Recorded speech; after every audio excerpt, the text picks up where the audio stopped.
Hello, I'm Brandy Williams, a licensed IRS enrolled agent with over 20 years' experience in individual, small business, and corporate taxation, accounting, and auditing. If you're a property investor, you probably know the IRS's default rule. Rental income is almost always considered passive.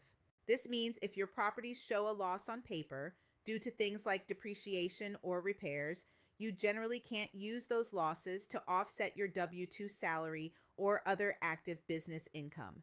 They get suspended until you sell or have more passive profit.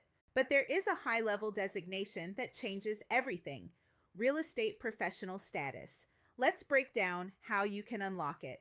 To qualify for real estate professional status under IRC Section 469, you must pass two strict quantitative tests every single year. The 750-hour test. You must spend more than 750 hours during the tax year in real property trades or businesses. This includes everything from development and construction to management and brokerage. The more than half test.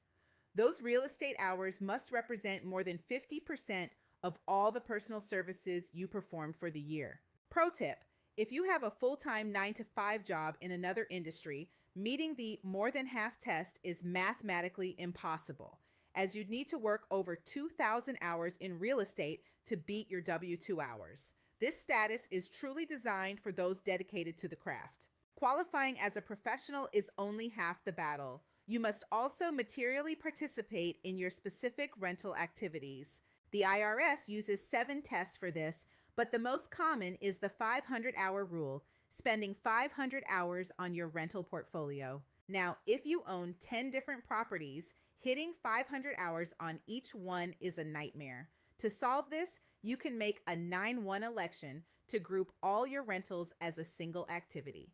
This allows you to combine your hours across the whole portfolio to meet the requirement easily. Why go through all this paperwork? 2 words: tax efficiency.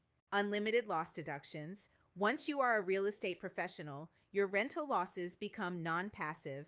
You can use them to offset 100% of your other income, potentially bringing your tax bill to zero.